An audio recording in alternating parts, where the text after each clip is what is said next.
नमस्कार दोस्तों, हमारे चैनल पर आपका स्वागत है। जय श्री कृष्णा, राधे राधे, हर हर महादेव। ओम नमो भगवते वासुदेवाय नमः। जय श्रीमन नारायण। आज हम सुनेंगे बैसाखी सोमवार व्रत कथा। एक गांव में एक बूढ़ी माई अपनी बहू के साथ रहती थी। जब वह बूढ़ी माई बहुत छोटी थी, तभी से उसने अपने माता पिता को भगवान शिव की पूजा पाठ करते हुए देखा था। तभी से वह भगवान शिव की परम भक्त बन गई थी। 10 वर्ष की थी, लेकिन वह बहुत समझदार थी। वह अपने माता पिता के साथ भगवान शिव के मंदिर जाती थी। वह देखती थी कि उसके माता पिता भगवान शिव से पुत्र मांगते थे। तब एक बार की बात है, उसके माता पिता से मंदिर के पुजारी ने कहा कि अगर तुम्हें पुत्र की कामना है तो तुम पशुपतिनाथ के नाम के 5 सोमवार का व्रत करो। फिर लड़की के माता पिता ने पशुपतिनाथ के नाम के 5 सोमवार का व्रत किया और वह लड़की भी अपने माता पिता के साथ पूजा पाठ करने के लिए रोज मंदिर में हर सोमवार को जाया करती थी। 5 सोमवार बीतने के बाद उसकी माँ गर्भवती हो गई और 9 महीने के बाद उसने एक पुत्र को जन्म दिया। यह चमत्कार देखकर उस लड़की की आस्था भगवान शिव में और भी बढ़ गई। भगवान शिव में बढ़ गई। अब तो वह लड़की घंटों बैठकर भगवान शिव की पूजा पाठ किया करती थी। अपनी बेटी को पूजा पाठ करते देख के उसके माता पिता बहुत खुश होते थे। लड़की अब पूरे समय शिव मंदिर में बैठी रहती थी। वह घर बुलाने पर भी ही जाती थी। पूरे गांव के लोग अपने बच्चों को उसका उदाहरण देते थे। उस समय बच्चे जब 11 साल के होते थे तभी उनका विवाह कर दिया जाता था। तो उस लड़की का भी 12 वर्ष की आयु में ही उसका विवाह कर दिया गया। 14 वर्ष की आयु में उसको गौना कर दिया गया। वह 16 वर्ष की हुई तो उसे एक पुत्र की प्राप्ति हुई। उसका पुत्र 4 साल का हुआ, तभी उसके पति की किसी बीमारी के कारण मृत्यु हो गई। उसने मेहनत मजदूरी करके अपने बेटे का पालन पोषण किया और उसे पढ़ाया लिखाया। धीरे धीरे समय बीतने लगा। लड़का विवाह योग्य हो गया। उसने अपने बेटे का विवाह कर दिया, लेकिन वह भगवान शिव की पूजा पाठ करती रही। उसने छोटी सी उम्र में ही बड़े बड़े दुख देख लिए थे। उसकी हिम्मत टूटी नहीं। इसी तरह समय बीतने लगा और एक दिन की बात है, वह बूढ़ी माई भगवान शिव की पूजा करके आई। उसके बेटा बहू ने कहा, माँ इतना पूजा पाठ क्यों करती हो? तुम्हें भगवान शिव ने दिया ही क्या है? आज मैं जो कुछ भी हूँ अपनी मेहनत से हूँ। भगवान शिव ने तुम्हारे लिए किया क्या है? तब उस बूढ़ी माई ने कहा कि मैंने कभी भी भगवान की सेवा इसलिए नहीं की कि मुझे बदले में कुछ मिले। मैंने अपनी खुशी के लिए भगवान शिव की पूजा पाठ किया और सेवा की। इससे मुझे खुशी मिलती है। पूजा पाठ करने के बाद मेरा मन शांत हो जाता है। मेरा दिन अच्छा निकलता है। जैसे एक माँ बच्चे का पालन पोषण करती है और बदले में बच्चे से कुछ नहीं चाहती, वैसे ही मैं भगवान शिव का पूजा पाठ किया करती हूँ। उस दिन बुढ़िया माई बहुत दुखी हुई। उस दिन बैसाख मास का पहला सोमवार था। यह सोचने लगी कि मैंने कभी सोचा भी नहीं था कि यह दिन भी देखना पड़ेगा कि मेरे बेटे बहू मेरी भक्ति पर बड़ा सवाल उठाएंगे। मैंने कभी भी पूजा पाठ इसलिए नहीं किया कि मुझे भगवान से कुछ चाहिए। महादेव जी तो बिना मांगे ही सब कुछ देते हैं। अगर मुझे जीवन में दुख मिले तो वह भी मेरी किस्मत थी, मेरे कर्म थे, तो वह सबको ही भोगने पड़ते हैं। उस दिन उसका मन बहुत ही दुखी था। उसने एक कागज में लिखा, उस समय लिखा कि बेटा मैं भगवान शिव से मिलने जा रही हूँ। अब मैं धरती पर तभी वापस आऊंगी जब मुझे भगवान शिव और माँ पार्वती के दर्शन हो जाएंगे, अन्यथा मैं घर नहीं आऊंगी। अगर मैं घर ना आऊं तो तुम दोनों दुखी मत होना। ये समझना कि हमारा साथ यहीं तक था। बूढ़ी माई घर से निकल गई। चलते चलते उसे शाम हो गई और एक जंगल में पहुंच गई। वहां जंगल में बहुत अंधेरा था। जंगली जानवरों की आवाज भी आने लगी। लेकिन बूढ़ी माई डरी नहीं, बल्कि वह सोचने लगी कि जंगल में यदि कोई जंगली जानवर खा जाएगा तो कोई बात नहीं, उसका भी पेट भर जाएगा। वैसे अब मुझे जीने की कोई इच्छा नहीं है। मैं इसे ही अपना भाग्य समझ लूंगी। उधर कैलाश पर माँ पार्वती भगवान शिव यह सब देख रहे थे। माँ पार्वती ने भगवान शिव से कहा कि हे प्रभु, यह आपकी सच्ची भक्त है और इसने आपके और मेरे दर्शन के लिए अपना घर बार छोड़ दिया है। अब हम ही इसकी मदद कर सकते हैं। अब आप इसकी और परीक्षा मत लीजिए। तब भगवान शिव ने कहा कि देवी, अभी इसे दर्शन देने का समय नहीं आया है, लेकिन तुम इसकी मदद के लिए वेश बदलकर पृथ्वी पर जाओ और जैसा मैं कहता हूँ वैसा ही करो। तब माता पार्वती ने वेश बदला और माँ ने बूढ़ी औरत का वेश धारण किया और उसी जंगल में पहुंच गई। उस बूढ़ी माई को जंगल में एक झोपड़ी दिखाई दी। बूढ़ी माई झोपड़ी के पास गई तो उन्हें एक बूढ़ी औरत दिखाई दी।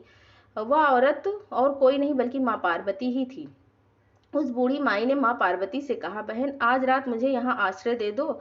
सुबह होते ही मैं चली जाऊंगी। माँ पार्वती तो उसकी मदद करने के लिए ही आई थी, तो उन्होंने कहा कि बहन तुम जब तक चाहो यहाँ रह सकती हो। तब उस बूढ़ी माई ने कहा, नहीं बहन, मुझे सुबह ही जाना है, मुझे बहुत दूर जाना है। तब माँ पार्वती ने कहा, बहन तुम्हें कहाँ जाना है?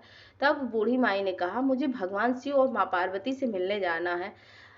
उनसे मिलने के लिए ही अपना घर बार छोड़कर आई हूँ। अब मैं घर तभी जाऊंगी जब मुझे भगवान शिव और माँ पार्वती के दर्शन हो जाएंगे। तब माँ पार्वती ने कहा, बहन तब तो मेरी और तुम्हारी मंजिल एक ही है। मैं भी भगवान शिव से मिलना चाहती हूँ, तो तुम भी वही करो जो एक साधु ने मुझे बताया है। तब वह बूढ़ी माई ने बोला कि जल्दी बताओ वह मैं सब करूंगी। माँ पार्वती ने कहा, आज वैशाख माह का पहला सोमवार है। वैशाख मास में कभी 4 तो कभी 5 सोमवार आते हैं। वैशाख मास में व्रत पूजा पाठ और दान करने से भगवान शिव बहुत प्रसन्न होते हैं और सभी की मनोकामनाएं पूरी करते हैं तथा अपने भक्तों को दर्शन भी देते हैं। तो वह बूढ़ी माई बोली, बहन आज तो मैं सुबह से कुछ खाई नहीं हूँ, मैं बहुत भूखी हूँ, मैंने कुछ भी नहीं खाया, एक गिलास पानी पिला दो।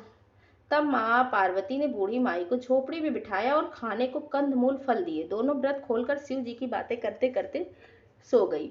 सुबह बूढ़ी माई को जल्दी उठने की आदत थी। वह उठकर झोपड़े के बाहर आई तो उसने देखा झरना बहुत बहता हुआ दिखाई दिया। बूढ़ी माई ने वहां स्नान किया, भगवान शिव की पूजा पाठ की, फिर वह झोपड़ी में आ गई। बूढ़ी माई ने देखा कि यह तो अभी भी सो रही है, लेकिन यह तो कहीं से भी बूढ़ी नजर नहीं आ रही है। इनके चेहरे पर तो अनोखा तेज है, इनका तेज तो किसी देवी की भांति चमक रहा। तभी माता पार्वती की आंखें खुल गई और माता पार्वती के मुंह से पहला शब्द ओम निकला। तब माँ पार्वती ने कहा कि बहन रात में देर से सोई, इसीलिए मुझे उठने में देरी हो गई। तब बूढ़ी माई ने कहा कि बहन कोई बात नहीं है, लेकिन तुम मुझे बताओ कि तुम कौन हो और इस घने जंगल में झोपड़ी बनाकर क्यों रहती हो? तुम्हारे परिवार वाले, तुम्हारे पति, ये सब कहाँ हैं? तब माँ पार्वती ने कहा, मनगढ़ंत कहानी सुना दी।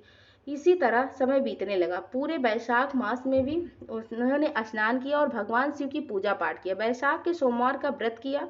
वैशाख पूर्णिमा का दिन आया और भगवान शिव की माया से बूढ़ी माई देर तक सोती रही और माँ पार्वती जल्दी उठ गई। तभी भगवान शिव झोपड़ी के बाहर पहुंच गए। जब माँ पार्वती ने भगवान शिव को देखा तो वह बाहर आई और भगवान शिव से बातें करने लगी। तभी नींद में बुढ़िया माँ को बोलने की आवाज सुनाई दी, तो वह जल्दी से उठ गई और उन्होंने देखा तो उसे माँ पार्वती दिखाई कहीं नहीं दे रही थी। झोपड़ी के बाहर आई तो उनके आश्चर्य का ठिकाना न रहा। उन्हें साक्षात भगवान शिव और माँ पार्वती को देखा। बूढ़ी माई उनके चरण में गिर गई और उनकी आंखों से आंसू बहने लगे। तब भगवान शिव ने कहा कि आज तुम्हें जो चाहिए वह मांग लो।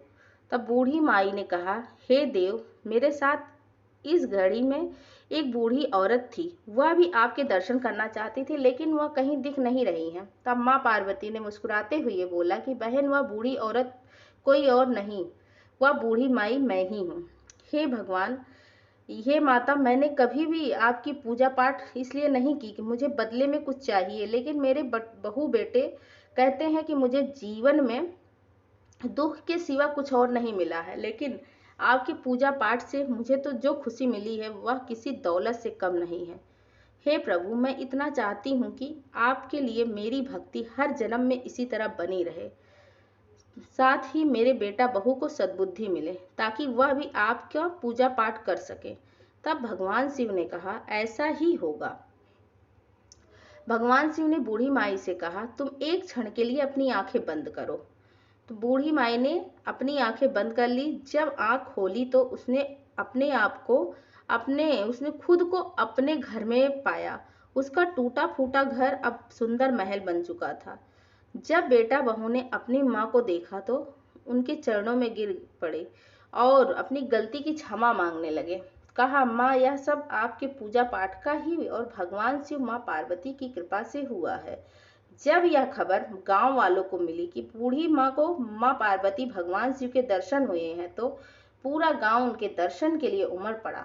जब उस नगर के राजा रानी को पता चला, वह भी उसके दर्शन करने के लिए उसके घर आए। फिर राजा ने पूरे नगर में ढिढोरा पिटवा दिया कि सभी को बैसाखी सोमवार का व्रत करना चाहिए। भगवान शिव की पूजा करनी चाहिए, बड़ पीपल और आंकड़े की सींचना चाहिए। ऐसा करने से घर में सुख समृद्धि आती है। हर हर महादेव।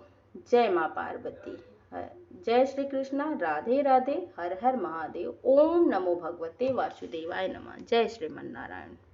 इसी प्रकार की वीडियो को पाने के लिए हमारे चैनल को सब्सक्राइब करें, लाइक करें, कमेंट में ओम नमो भगवते वासुदेवाय जरूर लिखें। धन्यवाद।